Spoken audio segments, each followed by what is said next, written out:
cheer for your Sydney Swans.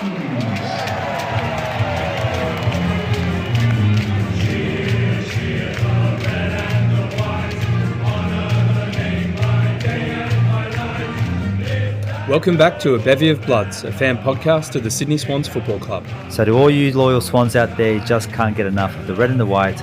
Fluff up your tail feathers and settle in for a potentially biased yarn about all things to do with our beloved Bloods.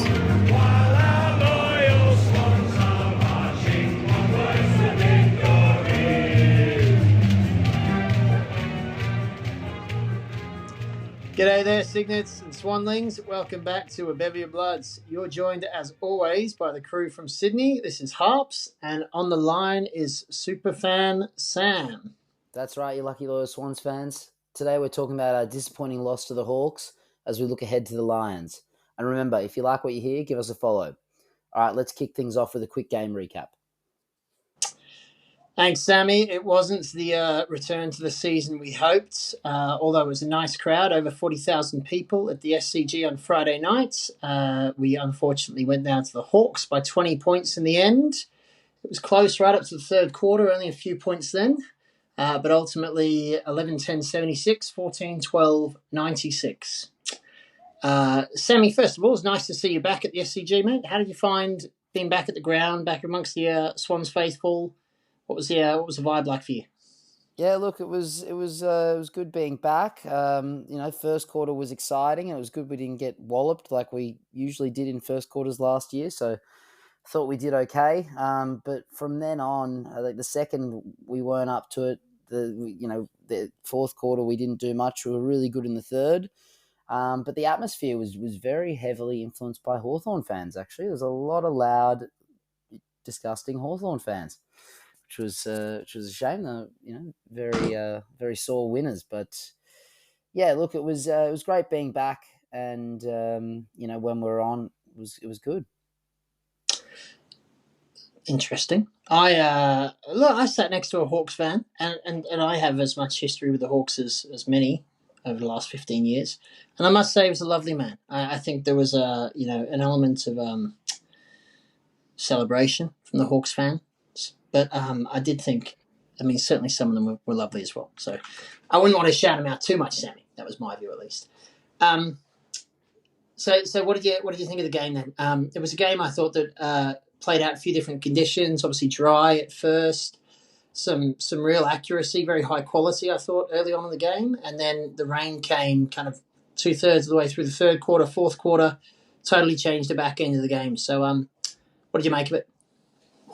Well, yeah, I think, all in all, I agree with what you're saying. But I think throughout the game, regardless of the positions, we were beaten out of the middle more than we wanted out of the middle. I think we were defensively quite poor. We missed a lot of tackles, and, they were just running through us at times. We got beaten in pretty much all the stats. And just seemed like when the ball was on the ground, not even in contest, even if it just spluttered out of a contest, if it was like a ground ball get, we just lost it. I don't think we were really great in the air either. So it was, I think probably our best plays were transition plays where, we could get on the outside and really use the run and, be efficient with our disposal. So, Sammy, how do you think what would you give the Hawks out of 10? Based on their kind of capability, team, talent, what would you give them out of 10? I thought they were pretty red hot, to be honest. Yeah, look, and I don't think we were horrendous either. So I don't know, maybe like an 8 or a 7.5, or it's hard to say because it's so early in the season. But I think that there was like Will Day just had an outstanding game. He was really good, and Sicily came in late and did a really good job, and it felt like their key backs, specifically Barras, in that last quarter from memory, he had a really good game too. So that's and also Lloyd Meek, the ruck, had a game. So you've got one standout player from each line, all quite tall, that were very, very imposing. So I thought that they were very good, but I also think that some of the things that happened, we probably lost the game in some ways rather than them winning it, and also the umpiring was a bit questionable in a few moments. There's a few points in there. And we'll probably touch on all of them. So maybe just returning back to the top of that then, right? You gave them kind of 7.5, 8 out of 10. How do you think we played against our ceiling, right? What would you give kind of the average player rating for the Swans? Oh, I'd say the average player rating was pretty poor, to be honest. I think that we had a lot of passengers. I think the ones that we had did play well, or you could give arguments, that there was players that did a really good job. But in saying that, it was. I don't know if that's the scale, then maybe a 5.5. But like I don't think we actually played that bad. We weren't that far out of it, but we also never really looked like winning by the third quarter. And even then, we were still behind the whole time. But that was just when we were playing our best. Yeah, we were, weren't we? I mean, I felt they played better overall. I thought this is the Hawks. Sorry, I thought up until it rained, I thought it was actually very very good game. Both teams pretty even. I remember at halftime, you and Noddy were both pretty concerned. And I came over and said, guys, let's just kick a couple of goals, right back in this. And they did kick a couple of goals, and they were right back in it. I thought when the rain came, it obviously changes the tactics and the skills as well, right? Changes the skills on the ball and also the whole team tactics. And I thought after the rain, I felt the Hawks adapted really well to the rain. I thought they soaked up our pressure. We committed a lot of players forward, I felt. And then they just soaked it up and beat us on the counter-attack, right? Real crisp passing down the middle, straight to goals. I mean, I was sitting next to Brett. Brett's done a few spots on this podcast.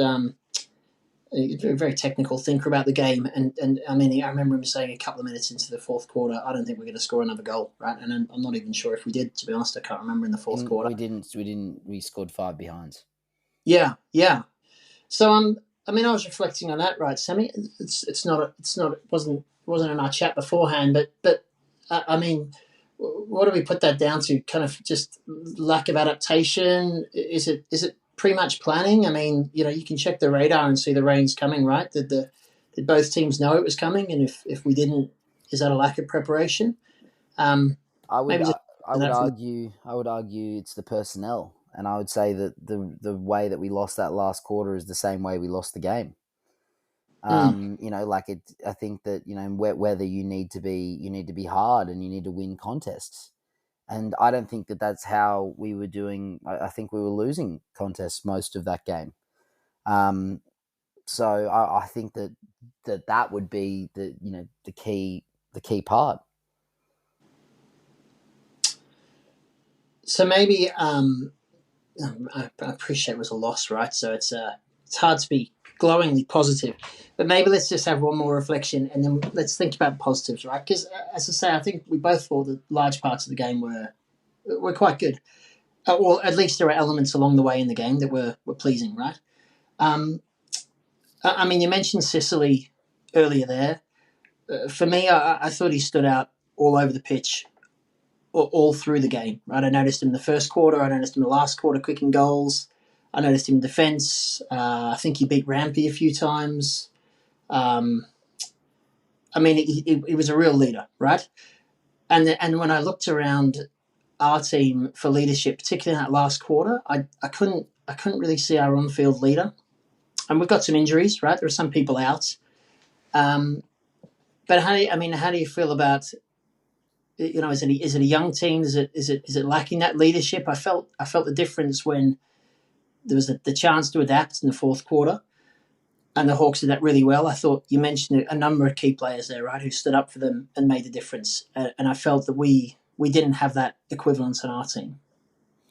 Yeah, I think it's a tricky one. We are a young team, and then I feel like where we're you know, our older group are really getting old. Like, you know, like Rampy's been around a long time. Grundy's obviously been around the competition for a long time. And Mm. they're the two standout players in terms of, and I guess Taylor Adams, who hasn't been with us for a long time, but you know has been around a long time, and they were the, you know, they're our you know, sort of older players that were in the team this week. Oh, and Jake Lloyd as well, and I think, you know, but Jake Lloyd is you know is the model of consistency and you know, sort of probably more in the background than your standout leader. And I think you know, Rampy, who would be our standout leader, probably lost a lot of his one-on-ones. You know, Grundy, especially in the first half, was dominated by Lloyd Meek, and he probably had a better second half, but you know, not to get the chocolates. So that's the, you know, the older group. Then you've got, I guess, sort of the, you know, I'd say Heaney and Rowie are probably our leaders, you know, and I think that they had moments where they, you know, where they were good, but I wouldn't necessarily say that either were in the absolute top echelon of the players, as we'll discuss in the Bob votes. But yeah, I think Heaney was doing a real team job, and he was really in and under and getting the ball out for the team. And you know, you can notice that, but if it's not translating to goals, or you know, to clearances, then you know, unfortunately, it just probably isn't as, you know, shows more maybe on the stats than it does visually, even though he still didn't have a bad game. But I get what you're saying. I think Errol's a real leader as well, and obviously he's out Mm. at the moment. Mm-hmm. You know, Harry Cunningham, you know, he's been around for a long time. So we do have those leaders, but I just feel like they're probably just not as obvious. You know, or maybe, you know, even Tommy McCartan, when he's down back, he sort of looks like he could be a future captain of the club, like Rowie does sometimes. And Mm. obviously Errol, but you know, with Tommy McCartan playing up forward and sort of adapting to that new position, you know, that puts more pressure on Rampy. And yeah, it was, you know, it's a good question. Well, you know, I think we're going to have to really see who, and obviously Mills, our captain, is out. So Yeah. I think we're really going to have to, you know, have the leader, you know, this I guess next group of leaders or the current group sort of stand up and be counted. Yeah, look, we were talking about it. I mean, you make excellent points, right? And all those players you named, I think, are vital, right? Great players. We were talking about it after the game, kind of in the context of you know, older teams, and we used to be spoiled with Goodsey, Bolton, right? Keith, McVeigh, right? You know, very very strong leaders on field, right? Um, and they've all obviously over time retired. But we were having the conversation, I'd say, after the game, and I was it came up because I was reflecting. I felt there was a lot of players and fans still, you know, first time back at the footy, first time back on a football ground for the players. I felt like there was a lot of hangover from the end of last year. Yeah, I don't think anyone really played at their best. I don't think anyone could look in the mirror and said I had a great game, right? And I think quite a lot would look in the mirror and say I didn't do as well as I'd hoped. Um, I mean, did you think that yourself? Did you think there was a bit of a grand final hangover? I mean, it's totally understandable. I'm not suggesting it isn't. I sensed it in the crowds. I also felt a lot of the players seemed a bit tentative. I was trying to put it down to something, and I thought maybe it was that.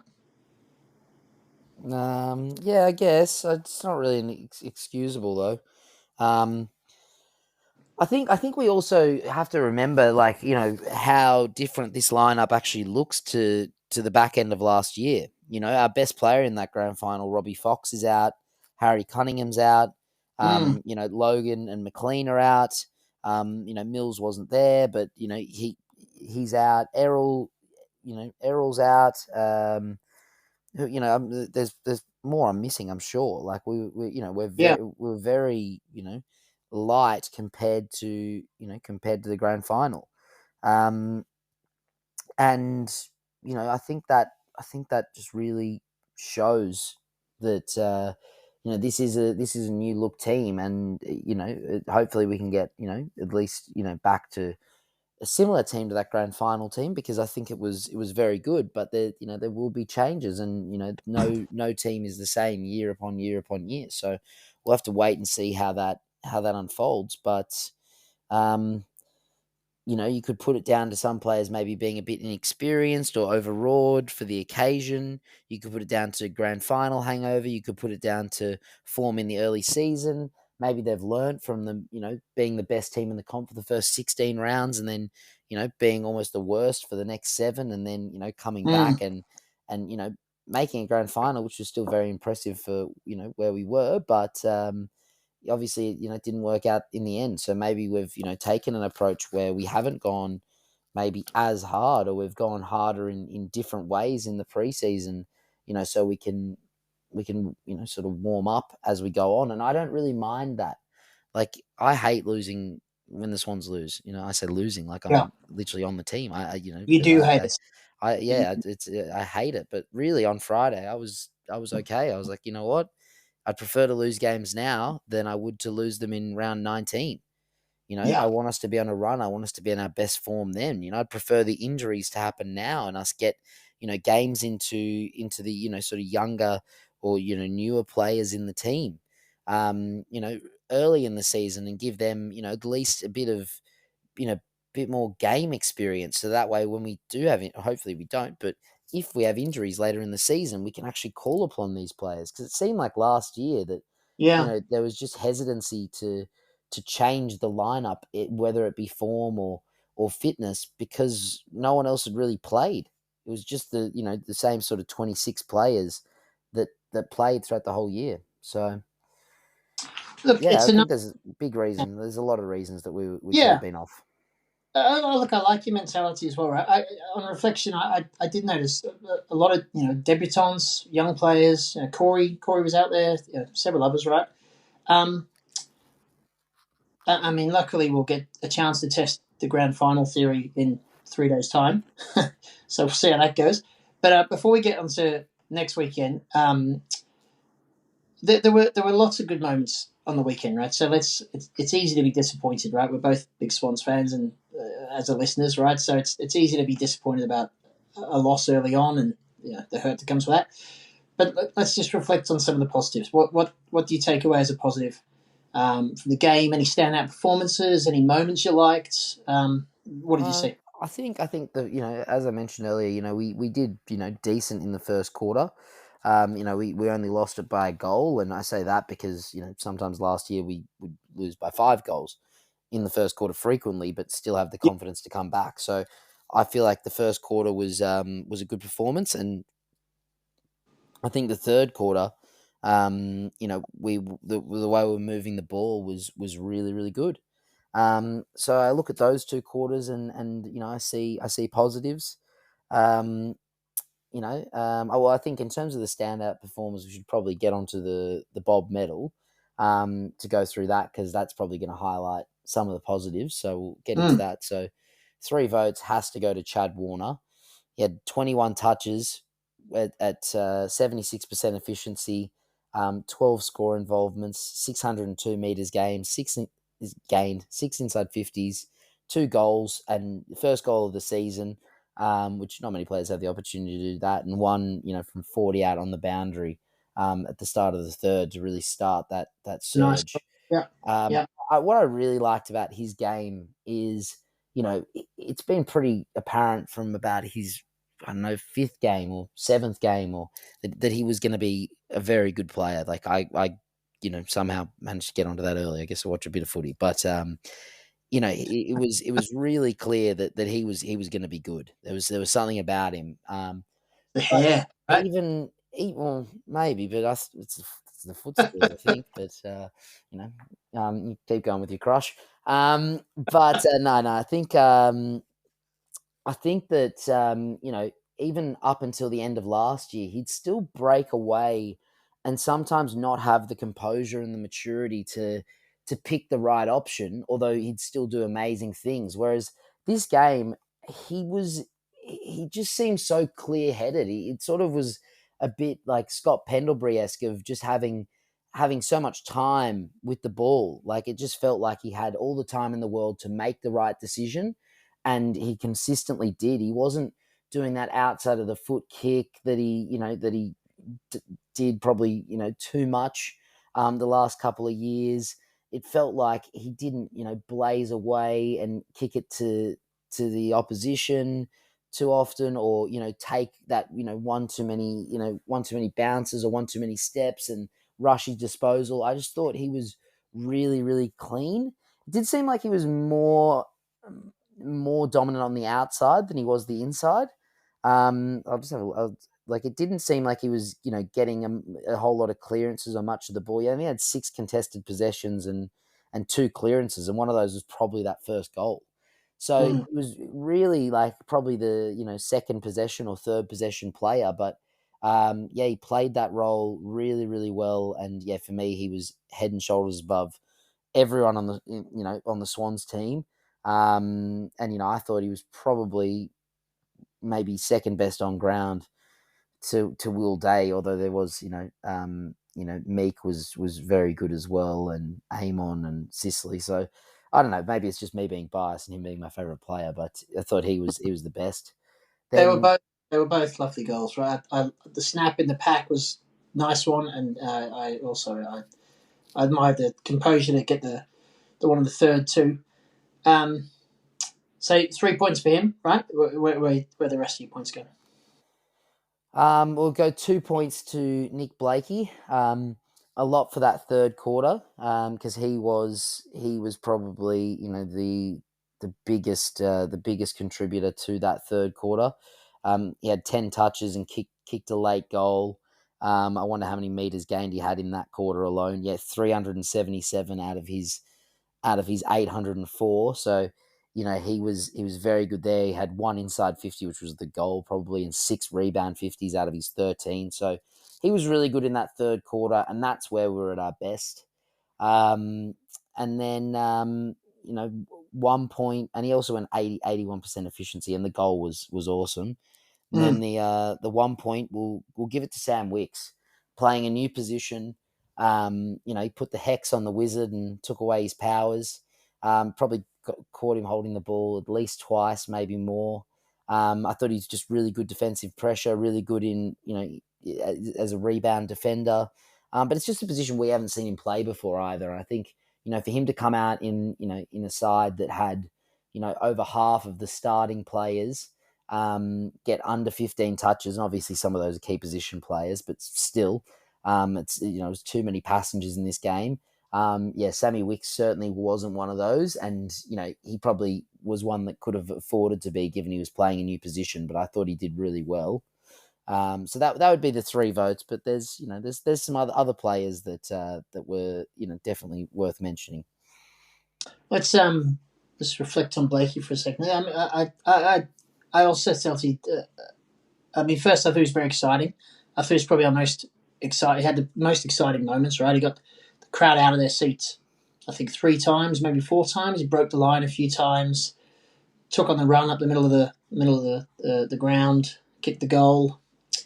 And as you were saying with Chad, right? I used to think he was guilty, Blakey, of distributing quite poorly or backing himself when he should have played a simple pass, right? I mean, a defender first of all, right? You should be protecting the goal, not giving the ball away, and then looking to break, right? And I felt for a couple of seasons, I felt that he makes bad decisions or made bad decisions. What do I know? He's a great player, but that was just my observation. But I must say, I felt that he was protecting the ball more. I don't know what the stats are. I didn't feel like he gave the ball away a lot, and when he made the choice to run and take on the players, it was largely successful and very exciting. So he stood out to me. I thought he had a good game. Again, I don't think he was at his best, but I did think he had a good game. Yeah, fair enough. The honourable mentions then. I'll go first. I heard a bit of a Marty, griping, should we say? Griping is probably the right word. He wasn't hard enough. He didn't take enough marks. I mean, look, he kicked 3 goals, and they were all good goals, right? All well taken. Really split the medal as well. Um, and I agree. I felt he probably had more chances to get more, but equally, an 11-game goal for the whole team. I don't mind a key forward getting 3. Be nice to get more. I heard a bit of criticism of him after the game, and I felt that was a little unfair. If a forward's getting 3 goals, right? I don't know if anyone else got 3 goals in a day. I think someone from the Hawks did. Will Day. Yeah, he did, didn't he? Yeah, that's right. But I'm okay with that. If you're looking just at stats, I felt that was a decent return. And Papley I liked as well. I really liked that pass into Adams for the goal that was really class. And his snap goal as well. I also thought I don't think there's many that would have the skill or the guts. Right, I was going to say something else, but the guts to take that on. I think he backed himself where probably other players wouldn't. And that goal I thought was a bit of a Papley special. Yeah, for sure. Look, I think yeah, Marty did have some good moments, and his kicking at goal was really good, but there were times where it just felt like he was going to ground too easily and not putting up enough of a contest. Whereas Tommy McCartan, who didn't have his best game by any means, he had seven kicks from 7 marks, so he marked everything he could. So I think that's sort of the where the criticism comes from, is that there are players that just do a better job at winning contests, and some of Marty's goals, I think 2 of them probably did come from free kicks. So Yeah, not that they weren't unjustified free kicks. I wouldn't think from memory, but also I'm a One-Eyed Swans fan too, so they could have been. But I think that that if Amadi could take 10 marks and he kicks 3 goals without doing that, imagine what he could do if he didn't go to ground so easily and didn't get all those free kicks, but just clunked the ball a bit more. So it's definitely wasn't one of our worst, and he kicked most goals and had most scoring shots on the ground. So he didn't have a bad game, but yeah, there's definitely a lot of room for improvement there. But the other players I'd like to call out, I'd say Matty Roberts was the most unlucky to miss out on on the votes. I thought he had a really good game. He had 26 touches and was just very composed for really what feels like his the start of his second full season, even though he's obviously had a few more years with us, but in terms of being in the seniors. So I thought he was really good. I thought, Heaney, as I mentioned earlier, had a game where, it's not his standout where he's kicking goals and I guess contributing in the normal way he does, but he had 10 clearances, which was game most, and obviously a team most. He had 6 score involvements. His contested possessions, I'm sure he had 14 out of 21 possessions were contested. So he was he was a really strong in and under mid for us. And I also want to call out Tommy Hanley, the sub. He had 6 touches, so he overtook Will Hayward, who's on the big bucks. And he came in. His pressure was awesome. There's one play, I think, halfway through the fourth quarter where he had about 3 repeat efforts, and it was just after he lost the ball too. I think he had the ball, lost it, and then just tried his heart out to win it back. And I love that. I thought that was awesome. I really want to call that out because of the debutants and the younger players. He was only on for a quarter, and I just really, really liked his intensity and his game. So, and I think I had a chance to look. I think Adams is injured, right? Was Hanley injured as well? Did I? No. Sheldrick went off as the sub, but I think he's fine. I think he had a blood rule, but they subbed him off tactically, and then Adams did a hamstring at some point. So. No, it's Hanley. Hanley was not injured, hopefully, and not reported. So let's look ahead then, Sammy. Right. And I think we acknowledge it's going to be a tough game. I mean, I certainly think it is. yeah, as I said, I feel like it'd be hard, obviously, not to be at least influenced by some feelings from last year if you were in the squad or in even the team. How are you feeling about Saturday? It's still got a lot of injuries.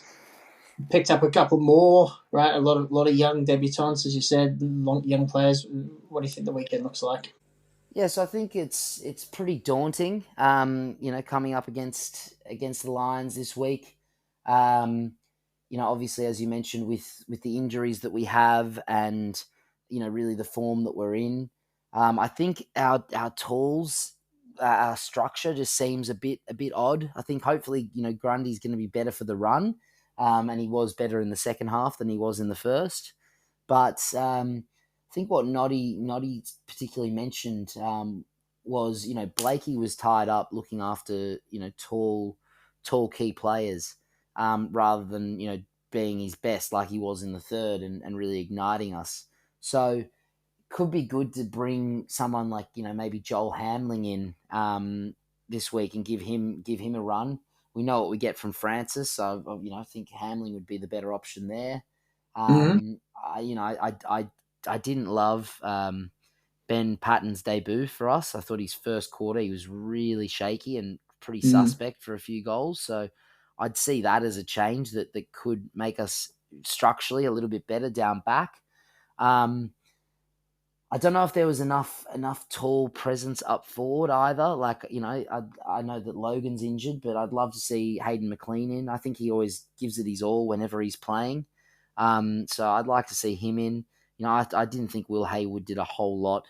Not that he's going to get dropped, but I think he's one that really needs to step it up. I didn't hate Ollie Florent's game, but he had some moments that he'd love to have again. So I think he's a player that could really step up. I think that Braden Campbell's defensive pressure was good, but him and Corey Warner against the Suns, they were combining for everything. And they added so much spark. And this game, it just, I don't know, that neither of them really were there.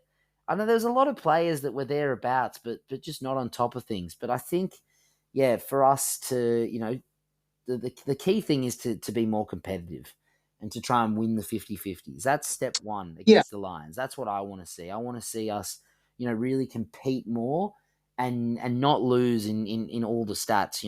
If we lose in disposals, win the tackles. If we are losing in contested possession, let's control the ball. Let's win the uncontested possession. Something like that. Like let's try and even it out. Look, it's looking not extremely likely that we're going to win this game. As much as, don't get me wrong, I want to win it. I hope we do.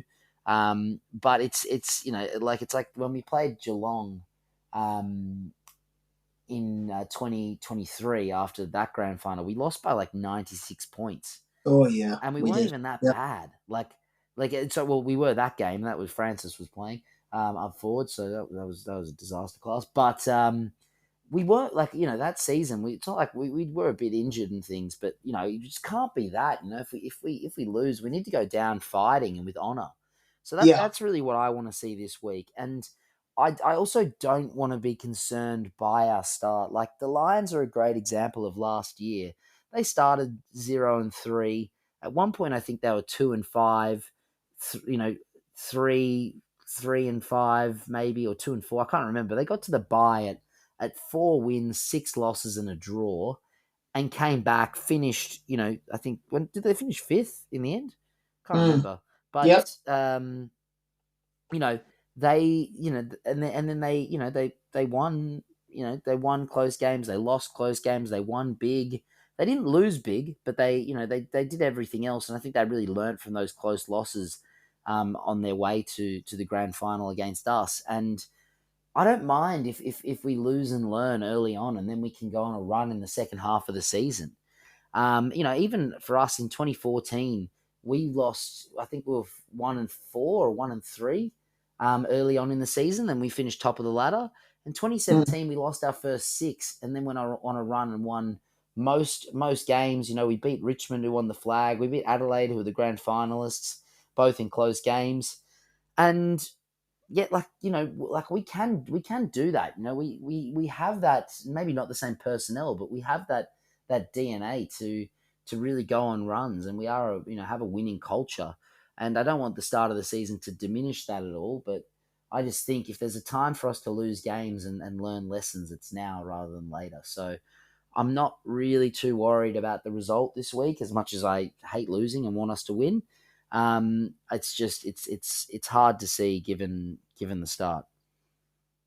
Yeah, no, I mean, great point, Sammy. I mean, I feel the same. I think it needs to be a 4-quarter performance against the Lions. If we have any hope of winning, we need to do it all the way through, I think.